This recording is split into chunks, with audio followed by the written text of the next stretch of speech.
Olá, alunos, tudo bem com vocês? Vamos agora para a nossa aula 17, nessa primeira parte de geradores, tá? Ao longo do nosso curso até aqui, nós já aprendemos dois componentes eletrônicos muito importantes para a tecnologia atual, que são os capacitores e os resistores. Agora a gente vai aprender o terceiro, que é um elemento crucial, tá? Que são os geradores, tá?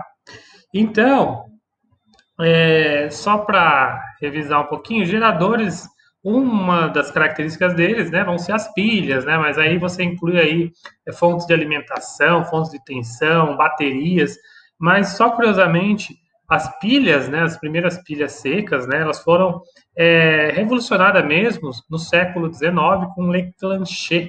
Ele foi importante porque ele foi o primeiro a produzir essas pilhas de tamanho compacto, né, baseando-se aí em reações de óxido-redução, né, que nós vimos na química, né? Então ele produzia, é, ele conseguia produzir pilhas de muita qualidade, né? Então ele produzia pilhas de diversos tipos e hoje em dia, né, comercialmente a gente consegue vários tipos de pilhas, como as pilhas de zinco, carvão, pilhas alcalinas, que são as mais comuns, né, de mercúrio, níquel, cádmio, e outras mais, né? E a pilha, aquela pilha que nós usamos, né? Ela é uma célula eletrolítica, porque ela é composta por um eletrodo aqui, né? Um cilindro de carvão, e aí separados aí por dois eletrodos e um eletrólito, tá? Que pode ser úmido ou seco, e aí através das reações de oxirredução, um vai oxidar, outro vai reduzir, e você produz então elétrons livres para conduzir aí, produzir energia elétrica, tá? Então é bem interessante essas histórias das pilhas secas, tá? Mas isso é só uma curiosidade. Vamos entrar então de fato na nossa aula de hoje. Hoje nós vamos falar dos geradores elétricos. Então é o seguinte: o gerador, nós vimos lá, o capacitor ele armazena energia. O resistor ele dissipa energia, energia térmica, né? Ou ele manuseia aí a tensão e a corrente no circuito elétrico. Os geradores eles produzem energia, então eles realmente são as fontes de energia elétrica, né? Que nós usamos nos nossos equipamentos eletrônicos e tudo mais, tá? Em brinquedos que a gente coloca pilha, controle remoto, né? Então, como é que ele funciona? De forma bem geral, ele transforma algum tipo de energia da natureza em energia elétrica. Esse tipo de energia ele pode ser de várias fontes. Por exemplo, pode ser uma fonte de energia eletroquímica que ele vai transformar em energia elétrica. É o caso das pilhas, né? Através de oxidação e redução. Ou pode ser de origem eletromagnética, uma energia eletromagnética transformada em energia elétrica, tá? Ou uma energia. Esse daqui é o caso, por exemplo, das células fotovoltaicas e tudo mais, né? Na verdade, tem também aqui sensores e tudo mais. Termoelétrica, que nós vamos voltar a falar disso, né? Corrente alternada. Piezoelétrica, quando você transforma energia mecânica em energia elétrica, né? Existem materiais que possuem essa propriedade. Fotoelétrica com as células solares, né? E o detalhe é o seguinte: o gerador ele pode produzir tanto uma tensão contínua, né? Que aí vai ser transformada em corrente e tudo mais, ou uma alternada. Aqui nessa disciplina, nós vamos focar mais na parte contínua, porque é o que mais se usa em eletrodomésticos, né? Nós vamos ver, né, que a tensão alternada ela é útil para você transmitir energia, né, em altas distâncias, elevadas distâncias e tudo mais, né? Você tem poucas perdas de energia. Mas isso a gente vai ter uma aula sobre isso. O que a gente vai dar um enfoque melhor é na parte contínua, porque é o que se mais usa aí em casa, eletrodomésticos, produtos eletrônicos e tudo mais, tá? Bom, então nós vamos ter um gerador também. Dentro dessa parte de contínuo, nós vamos ter um gerador de tensão e um gerador de corrente. O gerador de tensão ele vai produzir uma tensão contínua, mas a corrente no circuito ela pode variar aleatoriamente. Ou ele pode produzir uma corrente contínua, manter uma corrente contínua no circuito e ir variando a tensão apropriadamente, tá? Aqui novamente, nós vamos ver mais o gerador de tensão contínua, porque é o que a gente mais usa nos produtos, nos equipamentos eletrônicos que nós usamos no nosso dia a dia em nossa residência, tá? Um gerador de corrente, ele se usa mais em casos mais específicos, equipamento mais é, que trabalha, que funciona em regime mais específicos, tá bom? E aí veja, assim como o capacitor e o resistor, cada um vai ter um símbolo. Então aqui, ó, esse é o símbolo mais comum que a gente vai ver, é o símbolo da pilha ou da bateria, né? Veja que são duas barrinhas paralelas, só que uma é menor, outra é maior. Isso daqui são os polos da bateria, né?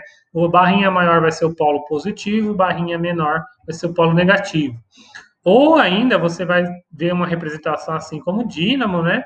Ou ainda assim com um tracinho curvado, um tio, que é o alternado, tá? Mas o mais comum que a gente vai ver é esse tipo aqui, tá? Bom, então, o que que acontece? É, a bateria, ou a pilha, o gerador, né, ele vai produzir, então, uma diferença de potencial que vai dar ali a origem à corrente elétrica no circuito. Aí é o seguinte, os polos da bateria, ele vai ser, então, denotar a diferença de potencial. Um vai ter um potencial elevado, outro potencial menor. E aí nós já vimos, né, que um polo positivo, lembra-se lá na nossa aula de eletrodinâmica, que um potencial positivo significa ausência de elétrons em um condutor. Então, esse polo positivo significa que está faltando elétrons e esse polo negativo está sobrando elétrons. E aí vem outra digressão importante sobre o sentido da corrente. É o seguinte, nós já vimos que no metal, e o fio é de cobre, né? O que mais se usa, o que conduz a eletricidade em um condutor metálico são os elétrons. Então, os elétrons, eles vão se mover do sentido negativo, né? Vai passar o circuito e vai chegar no polo positivo.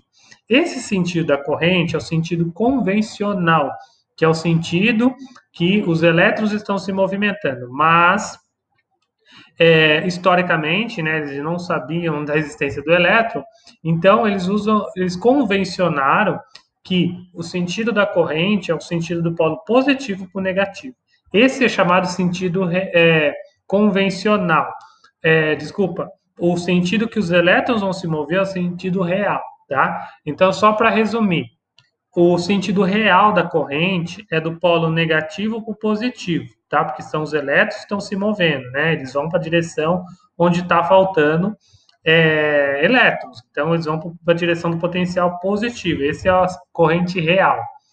A corrente convencional, que é padronizada aí, é do polo positivo para o negativo. Então, é como se fosse cargas positivas se movimentando, tá? Por que eu estou falando isso? Porque vai se usar daqui para frente o sentido convencional. Nós vamos usar o sentido real, porque é o que se estabelece pelas normas técnicas, tá? E é o que a gente vai ver nos circuitos elétricos daqui para frente. Então, quando vocês verem um gerador, presta atenção no sentido da corrente. A corrente ela tem que sair do polo positivo da bateria, tá bom? Conforme está indicado aqui pela setinha azul, tá? Isso é importante. Espero que vocês guardem essa informação que a gente vai usar muito daqui em diante, tá? Bom, o gerador de tensão contínua, então, vamos focar só nele, então. Ele vai ser um bipolo ativo que vai produzir uma tensão constante, né? E aí ele é denotado por algumas características, né? Lembra lá, o capacitor tinha capacitância, o resistor tinha resistência. Agora, o gerador ele vai ter duas variáveis. A primeira é a força eletromotriz, que também vai ser chamada de FEM, tá? Alguns lugares vai chamar de FEM, ou simbolizada pelo símbolo epsilon, que letra grega é epsilon. O que significa a força eletromotriz? Ela vai ser, apesar do nome força, ela não é uma força, tá? Isso aí vem de conceitos históricos errôneos, tá? Mas a palavra ficou, mas não é uma força, ele é um potencial elétrico. Então, a força eletromotriz, ela vai ser a tensão necessária, né, para a pilha produzir, para ela realizar trabalho, para ela acumular carga nos polos do gerador. Então, o que isso significa? Você tem lá dois polos do gerador. O trabalho que a bateria vai realizar para tirar um elétron daqui acumulando no outro polo, veja, um vai ficar com polo potencial negativo, né? Excesso de elétrons, e o outro polo positivo com falta de elétrons. Então, o trabalho realizado para tirar um elétron de um polo e colocar no outro, para separar as cargas, proveniente de um potencial elétrico que é a FEM, tá? Então, quanto maior a FEM de uma bateria, de um gerador, maior sua voltagem, maior é a capacidade dele de produzir corrente, tá? Então, então não se engane, tá? Não, a unidade não é uma unidade de força, é uma unidade de potencial e é um volt, tá?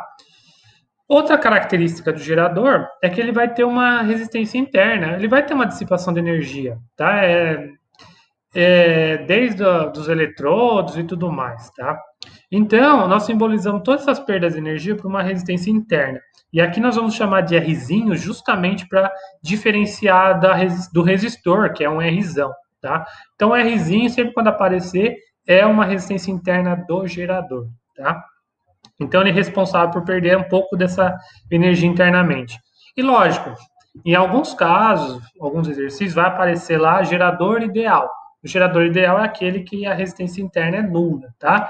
No mundo real, você não vai ter um gerador ideal. Sempre você vai ter alguma perda, né? Mas, em algumas situações, nós vamos considerar um gerador ideal, tá bom? Mas, a menos que seja explícito isso, você considera que tem uma resistência interna. Então, o símbolo do nosso gerador vai ficar como aqueles dois polos, né? Uma barrinha maior, uma menor. Aqui, geralmente, eles não vão indicar quem é o positivo e o negativo. Lembre-se aí que o positivo é a barrinha maior, o negativo é a menor. E você vai ter uma resistência aqui sempre acompanhando um Rzinho, que é a resistência interna do gerador, tá? Então, agora aqui nós vamos entender a curva característica do gerador, tá? É, o gerador, a equação característica dele, né? Não apareceu aqui, mas é a DDPU, tá? Vai ser igual à força eletromotriz, a FEM, menos aquela parte de potencial que ele perdeu. Então, vai ser U igual a epsilon menos o Rzinho vezes a corrente, tá? Então, veja, o resistor tinha lá a sua curva característica, a sua equação característica. O capacitor também tinha. Então, a equação característica do gerador, eu vou mostrar depois, mas é U igual a epsilon, a FEM, né, menos Rzinho vezes I. Então, o que acontece? Essa é a equação característica é uma equação de reta, que a partir dela, se nós plotarmos em função da DDPU pela corrente, nós temos a curva característica, que aí vocês vão lembrar que o resistor também tinha uma curva característica, né? E a curva vai ser mais ou menos dessa forma aqui. É uma reta com inclinação para baixo. E aí o importante é o seguinte, esse ponto aqui onde a corrente é nula, nós chamamos de circuito aberto. Então, o que significa circuito aberto? Eu pegar minha pilha e pegar um medidor de tensão e só medir o potencial, sem ter corrente atravessando a pilha, né, o condutor. Então, nessa configuração, sem corrente, então o circuito aberto, a DDP que eu vou medir é a própria FEM. Então, o I igual a zero, não tenho corrente, então eu vou ter a máxima tensão que a pilha, o gerador pode fornecer. Então, circuito aberto, DDP igual a FEM, tá? E aí você vai ler no gráfico exatamente esse ponto aqui, ó, esse ponto que vai cruzar esse eixo aqui, tá? E aí nós temos outro ponto, outra condição, que é o curto-circuito. O curto-circuito é quando eu ligo diretamente um cabo num polo a outro do gerador. Nesse caso, o que acontece? A DDP é nula, porque ele vai fornecer o máximo valor de corrente. Você vai notar, o gerador é assim, quanto maior a corrente que ele fornece, menor é a DDP, tá? Então, o curto-circuito é exatamente esse ponto aqui, que cruza o eixo X, né, o eixo das correntes, e ele é considerado como o máximo valor de corrente. Se no circuito aberto você tinha o máximo valor de tensão, aqui você tem o máximo valor de corrente, tá? E aí a corrente de curto-circuito, eu vou chamar de CC, você consegue calcular ela pelo epsilon sobre o Rzinho, a resistência interna. Então veja que interessante. Se você olhar um gráfico desse, você consegue calcular o epsilon diretamente aqui nesse ponto. E aí você consegue medir a corrente curto-circuito também no ponto que ele vai cruzar o eixo X. Com esses dois valores, você consegue calcular o Rzinho, tá? Porque a corrente curto-circuito envolve o epsilon, tá bom? Então é muito importante aqui a gente saber trabalhar com a equação do gerador e a curva característica dele e lembrar os conceitos de circuito aberto e curto-circuito. Gente, aí para terminar a aula, alguns exemplos, né? Veja, eu tenho uma bateria de um automóvel, ele tem FEM de 12 volts, geralmente as baterias que nós usamos nos carros é assim mesmo, e uma resistência interna de meio ohm. As resistências internas dos geradores sempre vão ser valores pequenos, tá? Justamente porque nós queremos o mínimo valor de perda de energia. Eu quero saber o máximo valor de corrente elétrica que a bateria pode fornecer. O máximo valor é justamente a corrente de curto-circuito, que eu calculo por Epsilon sobre Rzinho. Então, eu consigo calcular aqui que a corrente de curto-circuito é 24 amperes, tá? Então, veja, isso aqui é muito importante, a corrente de curto-circuito, porque se você tem um equipamento eletrônico que precisa de um valor de corrente acima de 24 amperes, você não consegue trabalhar com esse gerador, você precisa de outro gerador. Porque o máximo valor de corrente que ele fornece é 24 amperes. Então, ele nunca vai fornecer além disso, somente abaixo, tá? Um outro exemplo. Eu tenho uma bateria em circuito aberto, e aí eu estou medindo, né, no voltímetro ideal, depois a gente vai ver o que, que significa isso, né, mas ele vai medir, ele é um medidor de tensão, ele vai medir 12 volts em circuito aberto. E aí, e depois uma outra configuração, ela vai estar fornecendo energia a um resistor R, que estabelece uma corrente de 1 ampere. E aí a DDP que o voltímetro vai indicar é 10 volts. Eu quero saber a FEM e a resistência interna a partir dessas informações. A FEM, nós tiramos na primeira informação. Se é um circuito aberto, então a DDP que é indicada é igual a FEM, então a FEM é 12 volts, tá? Lembre-se aí que é uma DDP, então a FEM vai ser sempre em volts. Aí a segunda situação, ele vai falar o seguinte: eu vou medir uma DDPU de 10 volts quando eu tiver uma corrente de 1 ampere, tá? E aí a FEM eu já sei, eu vou descobrir o Rzinho. E essa daqui, essa é a equação que não apareceu no slide anterior, desculpa, mas essa é a equação característica do gerador, tá? DDP igual a FEM menos Rzinho vezes I. Então, única incógnita é o Rzinho, eu vou isolar o Rzinho, eu vou descobrir, então, fazendo as contas, né, que o valor do Rzinho é 2 ohms, tá? Então, notem aí como que a gente trabalha com a equação do gerador, tá bom? Pessoal, então é isso, nessa primeira parte só quis mostrar uma visão geral dos geradores, e na segunda parte, então, a gente vai ver um pouquinho mais a fundo a questão de potência e rendimento. Obrigado e até a próxima.